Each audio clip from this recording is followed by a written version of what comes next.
What's up, guys? It's Steve from the Infamy team here with a quick fantasy roundup before the Kickoff Clash begins. In case you didn't know, we host Fantasy Overwatch League tournaments over in our Discord, link in the description. The rules are choose 5 players for your team, and you can only have one for each role, and you can only have 2 pros of the same team on your roster, which means you can only double up once. We do weekly tournaments against everyone all at once, and we finally managed to get some stats thanks to Champria. Still waiting on the Overwatch League stats lab, but we were able to score our first week, and our winners were Nizake and Ted, with the same team of Proper, Kevster, Kaluge, Ultraviolet, and Fielder. Hard to lose with that team, I imagine, yeah, but you never know. These combinations, it feels easy, but you never know who's going to show up or not, especially with a tournament, which is exactly why I'm doing this video. I'm going to do a quick run through of the teams. So let's take a look at the bracket. I guess I already filled this out. Let's see if I still agree with my picks. So yeah, we're starting off Washington Shock. Should be pretty easy Shock. Rain, Florida. I'm probably not alone in saying that I'm pretty low on El Reno. After their previous performances, it just seems like, oh, can you play Rhine? Then you could beat the Atlanta Reign. And then on the other side of the bracket here, we have Houston Outlaws and Gladiators. Houston also stocks very low after their close game with Paris, but you never know. They also seem to have a bit of a flexibility problem with the Piggy Dante tank line. And I think at this point in the season, the surprise Doomfist isn't going to get you anywhere. So they should struggle, I imagine. And then Defiant and Fuel, you know, I'm actually pretty big on Defiant despite the drama. I think before that, Muse was looking pretty well in Finale. And all those kind of come into it, as well as Hoppa is like one of the best Zaryas around, as he always has been. But they should be able to figure it out. Just speak on Washington real quick. You got Decay, might be a good pickup for your fantasy team. And in the Eastern region, we have these 4 boys. All 3 of these teams look pretty good. Fusion is the only one that's appear to be struggling, but they looked really good in the beginning of the year. Great roster. We'll see. They might be worth a few pickups. But as for the format of our tournament, we've had to adjust the rules to the limited stats that we have, but 2 points for kills, -1 for deaths, 3 points for utility assists, which I believe is that little, in the kill feed, you get that little, assist icon on if your character did something like an on-a-nade or sleep. First kills 3, first deaths -2, and if a team skips a round of play, due to advancement in the winners bracket, we will even it out, or the APAC teams are playing less games, obviously. We will even it out by giving them a to-be-determined amount of points for each round that they skip. And shout out to Champria that they're going to be the way that I believe they screen scrape the kill feed. That's why we're kind of limited in just kills and stuff, so it's going to be a very frag-heavy fantasy tournament. And this one as well as moving forward as we continue to use this system until Stats Lab drop. But I actually want to take a look at a couple of Champria's stats here from previous games, from teams that are participating in the Kickoff Clash. And this is, I believe, if both teams, let's take a... So, looking at the losers, if it goes as I thought. I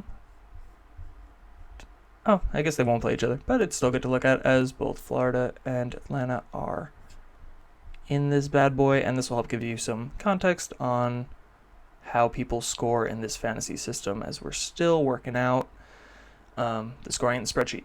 So really want to look at the KD here. I'll be honest, supports kind of get screwed in the system because we're not awarding healing as I originally intended, and they're going to die a lot more than they're going to get kills. So you're really not looking for huge points from them, but you're hoping that they don't drag your team to the depths. A lot of low first kills, low KDA, and this is where you're going to really make your money off your supports is the utility stat here. As you can see, Ultraviolet with 17 utility thingers. When it comes to choosing between flex supports and main supports, I think it's kind of a higher risk, higher reward with the flex supports. They have more opportunities to get these utility assists, but they're also a lot less survivability, so they're going to be more targets for first deaths as well as just deaths in general. So think about your team's peel, how well they protect their supports. And if you want to play it safe, you can go with the Lucio players, the main supports over here, which can rack up kills, as you can see from OG here. But definitely seem to have a lower ceiling than others do. Don't know why Kalios is here. A little buggy, so please forgive the stats if they don't come out perfectly accurate. Let's look at a 3-0 here from Dallas against Washington. And normally I would imagine Decay is a pretty big point getter. I guess it's impressive that he only went -5 in a 3-0 loss, but Happy, another fragger. You really want to look for your damage players are going to make or break you in this fantasy format, so definitely want to choose a strong DPS line and a tank that is going to play a lot, I imagine. So luckily now we've got a pretty good idea of what comps these teams are running. So unfortunately, Kalios ain't seeing much play time, but that could change. This is one of the few teams that you might want to, because Max Winston was pretty bullied. So if they want to stand a chance, I imagine they're going to try to get a little more flexible, maybe throw Kalios in on the Zarya, which he is known for. And then Dallas, which definitely, between Dallas, Shock, and Gladiators in the NA, those are your big teams to look for. I feel like Edison, wow, 29 plus 29. Huge first kill difference. Definitely a look. I wonder if they're going to play Gordio some more than they have in the past, or Doha. It's a little risky to go for the Dallas DPS line, but I think Edison is a pretty safe pick, as they like his Reaper, they like the Tracer flexibility, yada yada. And now San Francisco Shock, they beat the Houston Outlaws early in season 3-1, and yeah, these DPS are gonna be pretty in demand, I imagine. Anyone could pick any combination of players. That's why that first tournament that we ran was a tie, as they had the same team. But usually it ends up pretty different.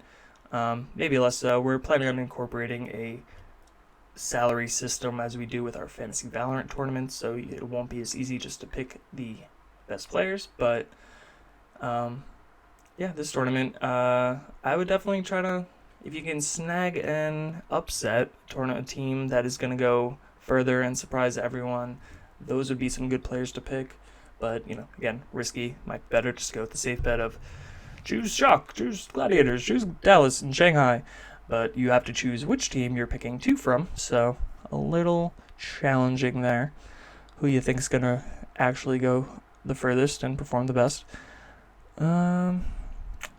Poor showing from Houston, as has become accustomed. Oh, and here we have the famous SF Shock Gladiators reverse sweep. And Kevster just went insane in this round with plus 29. And then a huge amount of utility. Says, not sure what that comes from a Tracer player, but who am I to question Champria?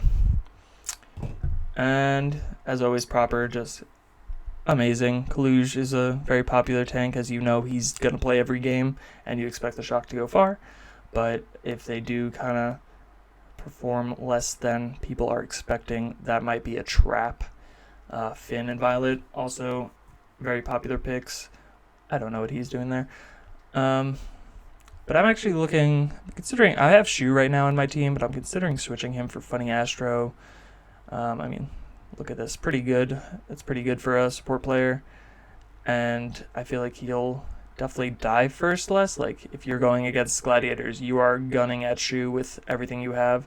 So I think he might get hammered in the first death diff.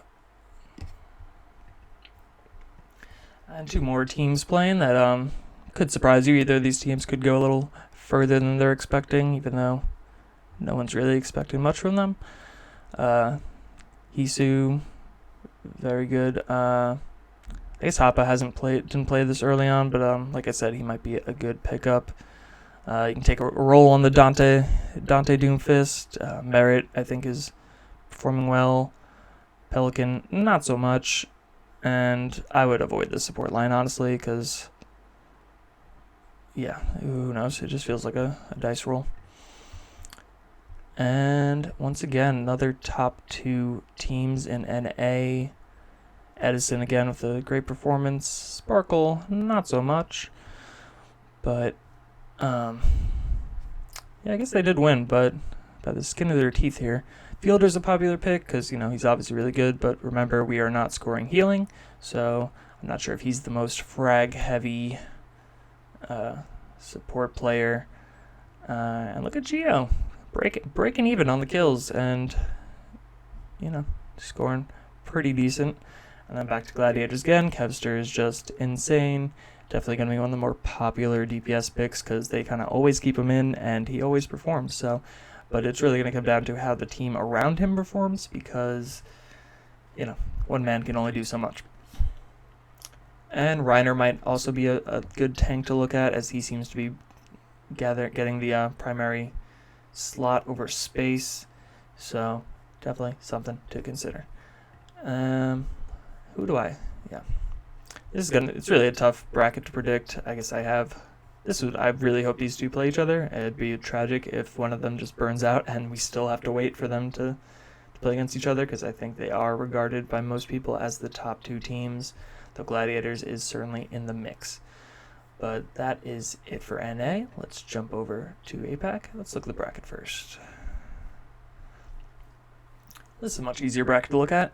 Like I said, people are kind of expecting Fusion to bomb out. Just mostly because everyone else is just looking so good. It's really tough. This was my hardest one to figure out. Dynasty versus Spark. I'm a bigger Spark fan, and I've really enjoyed how they played. Alfie has been insane, but I just feel like they might crumble. They just don't have the experience, at least in Overwatch League, that Seoul Dynasty and Shanghai do. So I think Seoul will edge it out, and then it feels wrong having this much faith in Dragons after they've almost lost to like Valiant and Charge, but I think they'll get it together by the time this starts and should be a stable pick to win it. So let's just look at these two matches with these teams. Lip, of course, an insane pick, but who are you, Might? I think he's like a higher risk pick, but you never know. I could see him just having an insane tournament. And it's a little tricky if you want to pick a Shanghai tank because they have been playing a lot of Fate, but due to the rise of Zarya, I could see them leaning more on Void, even though I think they've looked a lot worse with him in. And Smurf, another very popular tank pick because he is their only tank. He's gonna be in. And if you have faith in Soul to stick around for a while, he should rack up some good amount of points. But is he better than the other solo tanks that you have the option for, especially the NA top 3? Who knows? And Prophet has just been playing insane, so definitely an underrated pick, I think, that people are going to not go for as much, as well as the support line if you believe that they won't hinder your team too much, because that's really all you're looking for a support line at this point, to go not as negative as the other support line, basically. But that might be a good look. And then we have the never winners here in Philadelphia and Spark. This game, I want to say Philly won this, or no, this is probably the most recent one, right? Yes, where Spark won it out to secure first seed. Now, I feel like Zest is just always insane. Same with MN3. Like, I feel like he might even be better than Lip or Shy in the hit scan role. So if you have faith that Philly's going to get it together and be an actual, force in this tournament, there's plenty to pick from here. The tanks do tend to split time here, but they're both very good, so might be worth a look, as well as the support line. And then the Spark, Alpha Yi, Rookie of the Year himself. Just always putting up a good performance, but he does play kind of those feast or famine roles where, if he tries the Genji and it's getting just shut down, no value, his team's in shambles, he's not going to score very high, but he's just so flexible that I feel like it's a good look for Spark in the tournament just to be able to pull out whatever they need to counter their opponents. And Bernard's been playing pretty good, even though he has been splitting time with Gouchouet, so might not want to be someone you look at. That is it for our fantasy roundup. We are hosting one tournament for the entire Kickoff Clash between both regions, so you can choose your team of 5 from any of those teams. We've been doing them weekly, and we will continue to do them weekly, and for the mid-season madness, I wanna say. But like I said, we've made a change to the rules, so it's a lot due to the stats that we have, so it's very frag heavy. So definitely put a lot of emphasis on your DPS picks, and try to pick some supports that are not gonna get shit on left and right all tournament. And of course, choose teams that you think are gonna go far, but which sounds easy, but because the top teams in both regions are pretty close to each other, I think it's really going to come down to which team you choose to double up on. If you choose to double up on a team, maybe you want to pick just the top player from the top 5 teams and not double up. That could be a tactic. But sign up in our Discord. Link will be in the description as well to this sheet, and we hope to see you in the tournament.